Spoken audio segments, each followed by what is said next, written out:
하나님의 말씀을 함께 보도록 하겠습니다. 오늘 함께 보실 하나님의 말씀은 출애굽기 40장 1절에서 16절까지입니다.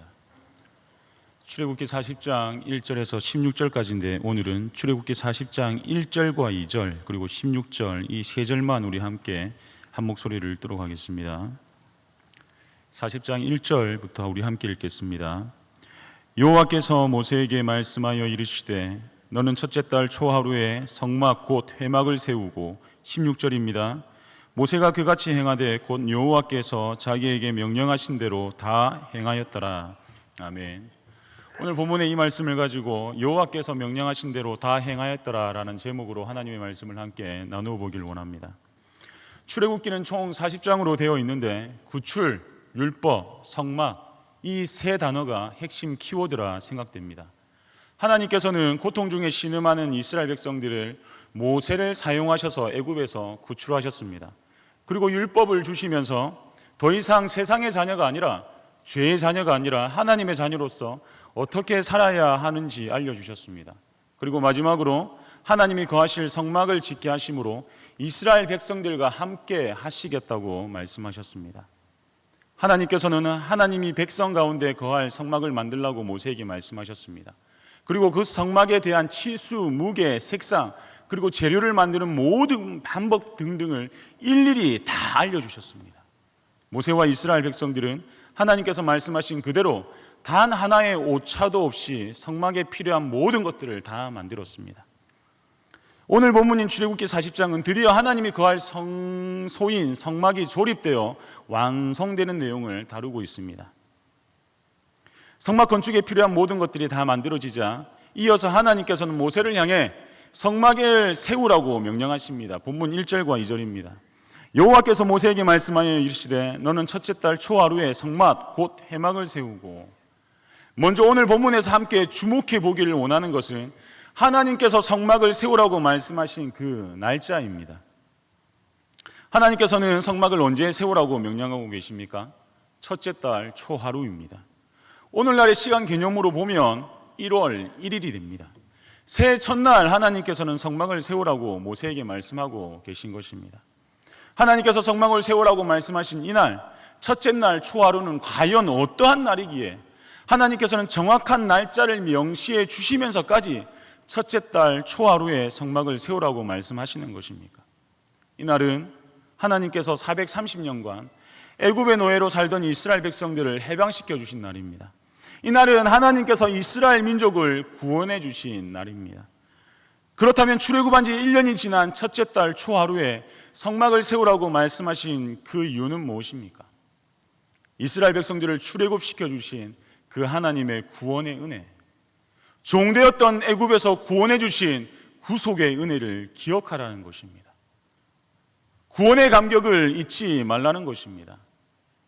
저와 성도님들은 어떻습니까? 내가 처음 주님을 만났을 때 죄의 종살이하던 나를 하나님의 자녀로 삼아주신 그날, 억만장에서 십자가의 보혈로 구원받은 그날을 기억하고 계십니까? 그때의 그 감격이 여전히 내 안에 펄떡펄떡 살아 움직이고 있습니까? 십자가의 그 사랑이 여전히 내 안을 가득 채우고 있습니까? 누가복음 18장 13절입니다. 세리는 멀리 서서 감히 눈을 들어 하늘을 쳐다보지도 못하고 다만 가슴을 치며 이르되 하나님이여 불쌍히 여기소서 나는 죄인이로소이다. 감히 하늘을 쳐다보지 못하고 가슴을 치며 하나님 이 죄인을 불쌍히 여겨주십시오라고 외치는 세리의 모습이 저와 성도님들의 가슴 가운데 남아 있습니까? 신앙생활은 구원의 은혜, 구원의 감격, 십자가의 은혜, 십자가의 사랑, 처음 사랑을 회복해가는 과정이라 생각합니다. 그래서 예수님도 에베소 교회를 책망하시면서 처음 사랑을 회복하라고 말씀하셨던 것입니다. 죄의 종노릇하던 나를 위해, 세상에서 종노릇하던 나를 위해, 억만 죄악으로 말미암아 죽을 수밖에 없었던 나를 위해 예수님께서 십자가에 대신 죽어주심으로 나를, 저와 성도님들을 구원해 주셨습니다. 믿으십니까? 그 구원의 은혜, 그 대속의 은혜가 저와 성도님들 가운데 회복되기를 원합니다. 특히 며칠 뒤면 나를 구원하시기 위해 예수님께서 이 땅에 오신 성탄절입니다. 예수님께서 왜 이 땅에 오셨는지를 깊이 묵상하며 저와 성도님들의 삶이 구원의 감격으로 날마다 가득 채워질 수 있기를 원합니다. 그래서 그 구원의 은혜로 광야와도 같은 이 세상에서 기쁨과 감사가 충만한 하루하루를 살아낼 수 있는 저와 성도님들이 될 수 있기를 간절히 축원합니다. 찬송가 304장 1절입니다. 그 크신 하나님의 사랑 말로 다 형용 못하네. 저 높고 높은 별을 넘어 이 낮고 낮은 땅 위에 죄범한 영혼 구하려 그 아들 보내사 화목제물 삼으시고 죄 용서하셨네.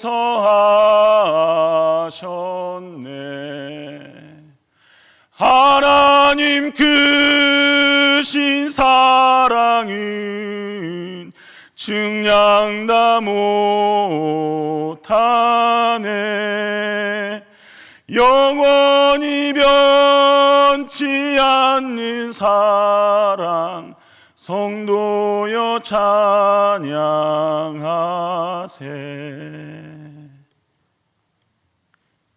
이 찬송가의 가사가 저와 성도님들의 믿음의 고백이 될 수 있기를 간절히 축원합니다. 이어지는 3절에서 15절까지는 제작된 모든 기구들이 각각 놓일 자리와 그것에 관유를 발라 거룩하게 하라는 내용, 그리고 제사장 아론과 그의 아들들을 거룩하게 구별하라는 하나님의 말씀이 이어집니다.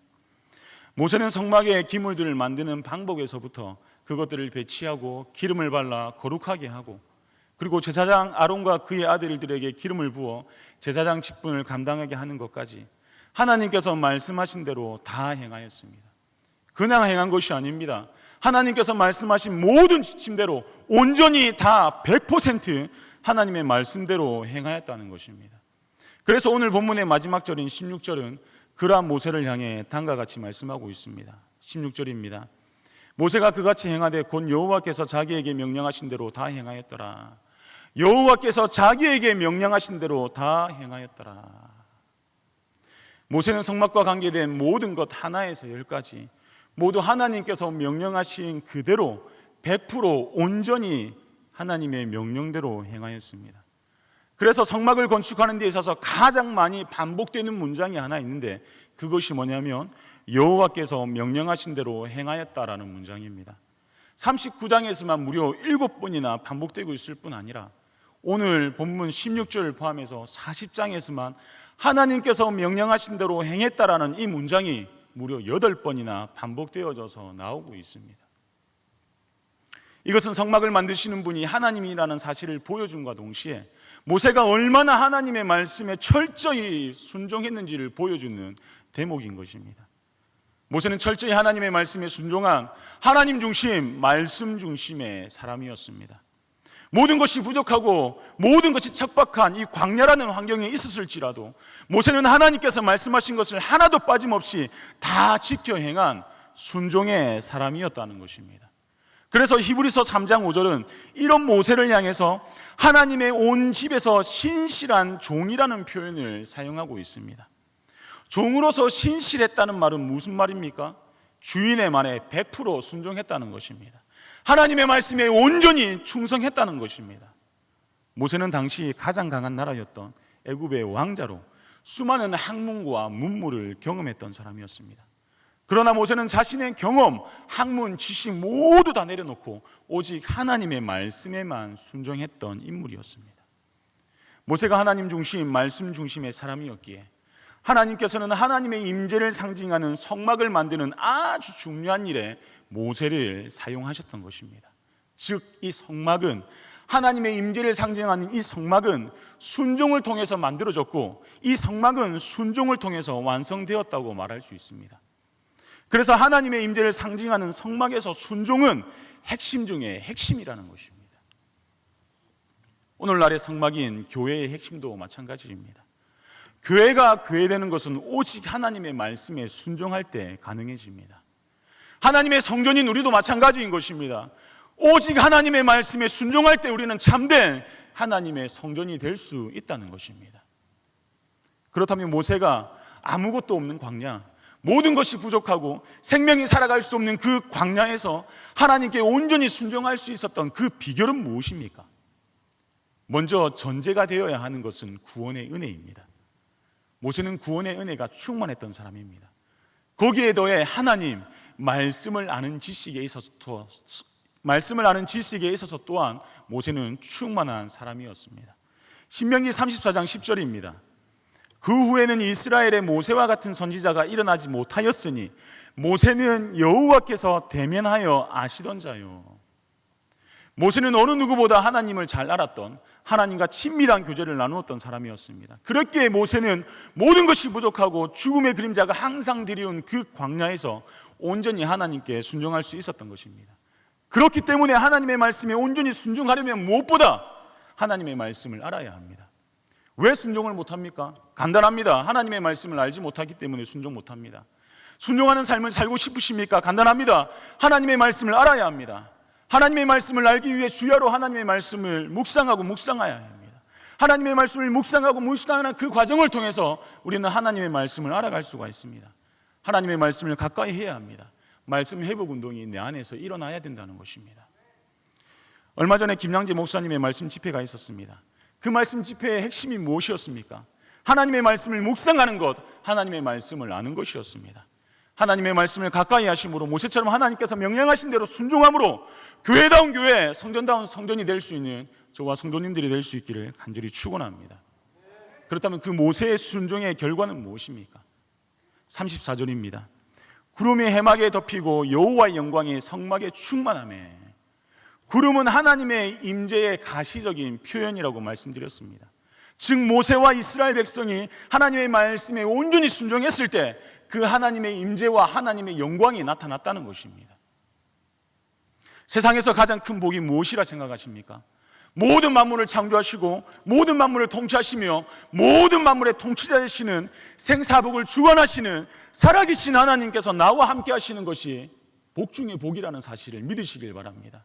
살아계신 하나님께서 나와 함께 하시는 것이 가장 큰 축복이라는 사실을 믿으시길 바랍니다. 하나님께서 명령하신 그 모든 것에 다 순종했던 모세와 이스라엘이 이 복을 누렸다는 것입니다. 그래서 이스라엘 백성들은 죽음으로 대변되는 광야에서 40년간 의복이 헤어지지 아니하고 발이 부르트지 않는 하나님의 보호와 인도하심의 축복을 누릴 수 있었던 것입니다. 전투력이라고는 제로에 가까웠던 아주 볼품없고 메뚜기와 같이 연약한 이스라엘 백성들이 당시 전 세계의 강대국 가운데 하나였던 가나안을 아주 손쉽게 점령할 수 있었던 이유가 무엇입니까? 여호수아 1장 7절과 8절입니다. 오직 강하고 담대하여 나의 종 모세가 내게 명령한 그 율법을 다 지켜 행하고 우로나 좌로나 치우치지 말라. 그리하면 어디로 가든지 형통하리니 이 율법책을 내 입에서 떠나지 말게 하며 주야로 그것을 묵상하여 그 안에 기록된 대로 다 지켜 행하라. 그리하면 내 길이 평탄하게 될 것이며 내가 형통하리라. 하나님의 말씀을 지켜 행했기 때문입니다. 하나님의 말씀에 온전히 순종했기 때문입니다. 그로 말미암아 함께 하시는 하나님께서 가나안을 정복해 주셨다는 것입니다. 반대로 이스라엘 백성들이 하나님의 도우심으로 젖과 꿀이 흐르는 그 가나안 땅을 차지했음에도 불구하고 끊임없는 적의 침공으로 고통과 고난의 시대인 사사시대를 살 수밖에 없었던 이유는 무엇입니까? 사사기 21장 25절입니다. 그때에 이스라엘의 왕이 없으므로 사람이 각기 자기의 소견에 옳은 대로 행하였더라. 하나님의 말씀에 불순종하고 자신의 생각, 자신의 경험, 자신의 소견에 옳은 대로 살았기 때문입니다. 불순종함으로 하나님의 말씀이 아닌 자신의 생각대로 살았기 때문입니다. 코로나19는 우리를 영적 광야로 이끌었습니다. 그러나 우리 세계로교회는 온전히 하나님의 말씀에 순종하기 위해 목숨 걸고 예배를 드렸습니다. 갖은 불이익을 불사하고 예배드렸습니다.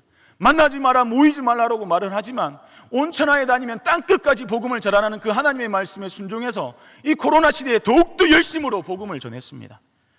하나님의 말씀에 순종하는 데 더욱더 힘을 내었습니다. 어렵고 힘든 상황 가운데 하나님의 말씀에 순종했습니다. 그 결과는 무엇입니까? 하나님이 함께해 주심으로 더 큰 은혜와 부흥을 경험하고 있는 것입니다. 지금 우리 세계로교회가 살아있는 증거가 아닙니까? 제가 맡고 있는 이 청년회도 마찬가지입니다. 갖은 불이익 감수하고 오로지 하나님의 말씀에 순종해서 예배에 힘쓰고 모이기에 힘쓰고 연약한 자들을 신방하였습니다. 그 결과 하나님께서는 저희 이 청년회를 가고 싶은 청년회, 위로받는 청년회, 회복되는 청년회, 사람이 모이는 청년회로 만들어 주셨습니다. 30명으로 시작했던 청년회는 벌써 30명이 시집 장가가고 여러 명이 유학 갔음에도 불구하고 여전히 80명이 넘는 청년회로 부흥시켜 주셨고, 말씀으로 회복되는 청년들이 날마다 매주마다 일어나고 있습니다. 영국 교회에서 청소년 사역을 마친 후 부산 안락동에 있는 안락중앙교회에서 사역을 했습니다. 최선을 다해 하나님의 사역을 감당했습니다. 감사하게도 담임 목사님께서 잘 봐주셔서 정말 재미있게 사역을 감당하고 있었습니다. 사역의 열매도 조금씩 맺혔습니다. 그때 함안 군북에 있는 나한자촌 교회에서 사역 청빙이 들어왔습니다. 그 교회의 환경과 상황은 좋지 않았습니다. 주변 지인들도 반대하고 무엇보다 담임 목사님도 함안으로 가는 것을 만류하셨습니다.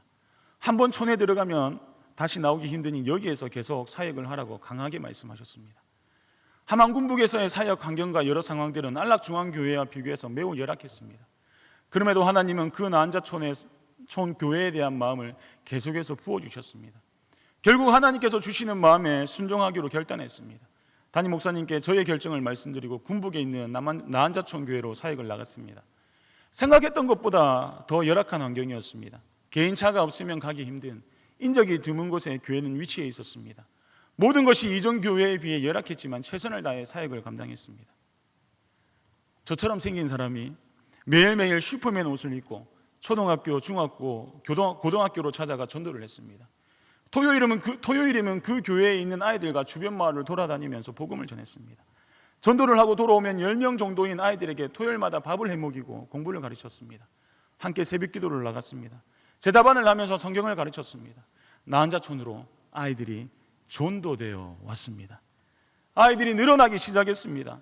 꿈도 없이 하루하루를 살아가던 아이들은 저마다 하나님의 비전을 위해 기도하기 시작했습니다. 무표정이었던 아이들의 얼굴에 웃음꽃이 피어나기 시작했습니다. 아이들이 변하니 마을에 활기가 돌기 시작했습니다. 저는 그 나한자촌에서 살아계신 하나님을 풍성히 누릴 수 있었습니다. 지금까지 세계로교회를 포함해 5교회에서 사역을 했는데 나한자촌에서 경험한 하나님, 그때 깨달은 사역의 방향성, 그때 부어주신 은혜로 지금껏 사역을 감당할 수 있게 되었습니다. 남들은 가지 말라고 했지만 하나님의 말씀에 순종해서 갔던 그 교회는 현재 저의 사역의 원천이 되었습니다. 말씀을 정리하겠습니다.